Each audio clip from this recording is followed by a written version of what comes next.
Assalamualaikum warahmatullahi wabarakatuh. Di sini saya akan mempresentasikan tentang standar audit 315, mengidentifikasian dan penilaian risiko kesalahan penyajian material melalui pemahaman atas entitas dan lingkungannya dari kelompok 3. Di sini ada anggota timnya, yaitu Anissa Salsabila dengan NPM 1022304 dan saya sendiri Frilia Anissa Septiani 1023008.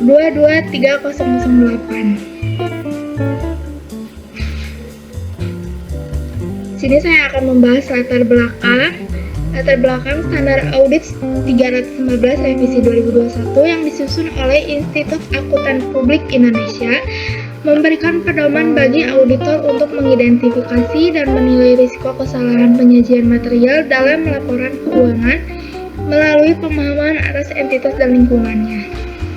Standar ini bertujuan untuk meningkatkan kualitas audit dengan menekankan pentingnya pemahaman mendalam terhadap berbagai aspek operasional, lingkungan, dan pengendalian internal yang dimiliki oleh entitas. Di era yang semakin kompleks, entitas menghadapi tantangan signifikan dari lingkungan bisnis, regulasi yang semakin ketat, serta perubahan teknologi yang pesat. Kompleksitas ini menuntut auditor untuk memiliki kemampuan analitis dan evaluasi yang lebih komprehensif dalam memahami risiko yang dapat mempengaruhi laporan keuangan.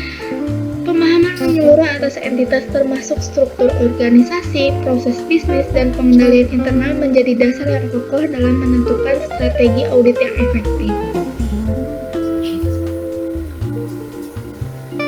Pembahasan yang pertama, rangkuman isi dan ketentuan utama dalam standar audit 315 revisi 2021.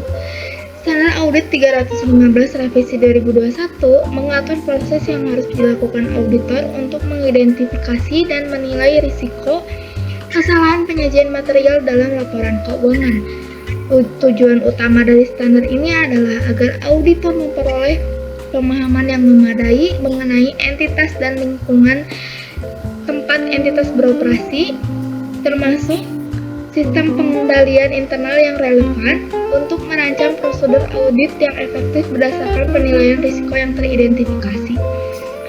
Auditor diwajibkan untuk memahami faktor-faktor yang mempengaruhi entitas seperti struktur organisasi, kebijakan akuntansi, serta kondisi industri dan regulasi yang relevan, karena hal ini dapat mempengaruhi risiko kesalahan penyajian material dalam laporan keuangan. Hal ini juga memungkinkan auditor untuk lebih baik merespon risiko kesalahan penyajian material, baik yang disebabkan oleh kecurangan maupun kesalahan. Penilaian dan respon terhadap risiko ini merupakan elemen kunci dalam memastikan bahwa laporan keuangan yang diaudit dapat memberikan gambaran yang wajar dan sesuai dengan prinsip akuntansi yang berlaku. Untuk pembahasan yang selanjutnya akan dipresentasikan oleh rekan saya, Anissa. Silahkan. Baik, untuk selanjutnya yaitu saya akan membahas tentang pembahasan kedua mengenai pemahaman atas entitas dan lingkungannya, termasuk pengendalian internal, membantu auditor dalam mengidentifikasi dan menilai risiko kesalahan penyajian material. Pertama-tama, auditor harus memperoleh pemahaman yang komprehensif mengenai karakteristik entitas yang diaudit. Hal ini melibatkan pemahaman tentang struktur organisasi, tujuan dan strategis bisnis, dan serta kebijakan akuntansi yang diterapkan. Misalnya, jika entitas memiliki strategi ekspansi yang agresif, auditor akan mengidentifikasi bahwa hal tersebut dapat meningkatkan risiko kesalahan dalam pelaporan aset atau pendapatan. Selain itu, pemahaman terhadap kebijakan akuntansi yang diterapkan oleh entitas yang sangat penting karena kebijakan tersebut dapat mempengaruhi cara entitas mengakui dan menyajikan transaksi dalam laporan keuangannya. Selanjutnya, pengendalian internal menjadi aspek yang tidak kalah penting dalam mengidentifikasi dan menilai risiko kesalahan penyajian material.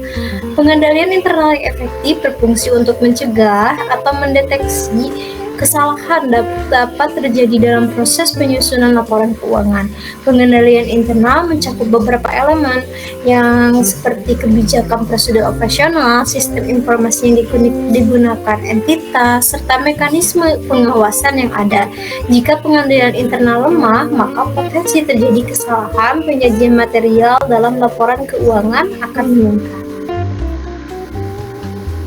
Nah, untuk pembahasan ketiga yaitu tantangan yang dihadapi auditor dalam menerapkan standar audit 315 revisi 2021 di era bisnis yang semakin kompleks. Dalam menerapkan standar audit 315 revisi 2021, auditor menghadapi sejumlah tantangan yang semakin berkembang seiring dengan kompleksitas dunia bisnis saat ini. Tantangan ini berkaitan dengan perubahan teknologi regulasi, dinamika pasar, serta semakin beragamnya jenis transaksi yang terjadi di dunia usaha. Berikut adalah beberapa tantangan utama yang dihadapkan auditor. Yang pertama, ada kompleksitas dan dinamika teknologi. Yang kedua, ada regulasi dan kepatuhan yang terus berubah. Yang ketiga, transaksi yang semakin kompleks dan inovatif. Yang keempat, meningkatkan risiko kecurangan atau fraud. Yang kelima, yaitu ada sumber daya manusia dan keahlian auditor. Dan yang keenam, yaitu ketergantungan pada sistem otomatisasi dan AI.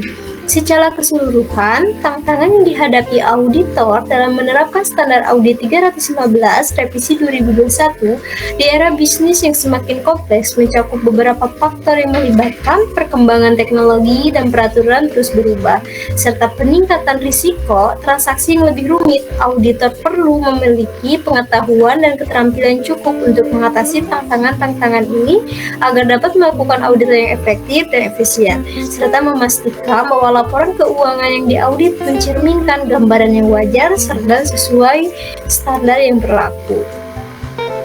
Nah, di sini ada kesimpulannya. Nah, kesimpulan dari standar audit 315 revisi 2021 memberikan kerangka kerja yang penting bagi auditor untuk mengidentifikasi dan menilai risiko kesalahan penyajian material dalam laporan keuangan dengan fokus pada pemahaman mendalam terhadap entitas dan lingkungannya serta sistem pengendalian internal yang diterapkan. Pemahaman ini memungkinkan auditor untuk mendeteksi area yang berisiko tinggi dan merancang prosedur audit yang tepat untuk mengevaluasi kewajaran laporan keuangan. Namun, penerapan standar ini dihadapkan pada berbagai tantangan, terutama dalam konteks dunia bisnis yang semakin kompleks, perkembangan teknologi yang pesat, perubahan regulasi yang terus berlangsung, serta transaksi yang semakin rumit memperkenalkan tingkat kesulitan baru dalam penilaian dan mengelola risiko. Ditambah lagi dengan meningkatkan ancaman kecurangan dan ketergantungan pada sistem otomatisasi, auditor dihadapkan pada tuntutan untuk memiliki keterampilan yang lebih baik, terutama dalam hal teknologi dan penilaian risiko. Oleh karena itu, auditor perlu terus meningkatkan kapasitas dan keahlian mereka agar dapat menghadapi tantangan tersebut dan memberikan hasil audit yang andal, yang mencerminkan kewajaran laporan keuangan sesuai dengan standar yang berlaku.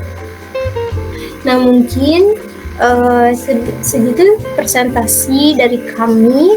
Mohon maaf bila ada kesalahan dari presentasi kami karena kami masih dalam tahap belajar. Dan untuk yang selanjutnya, jika ada teman-teman yang ingin bertanya mengenai presentasi ini, boleh mengetiknya di kolom komentar. Nanti insya Allah kami akan menjawab secepatnya dari pertanyaan-pertanyaan teman-teman sekalian. Mungkin cukup sekian dari kelompok kami, dan terima kasih atas perhatian dan kerjasamanya. Dan saya tutup dengan salam, yaitu wassalamualaikum warahmatullahi wabarakatuh.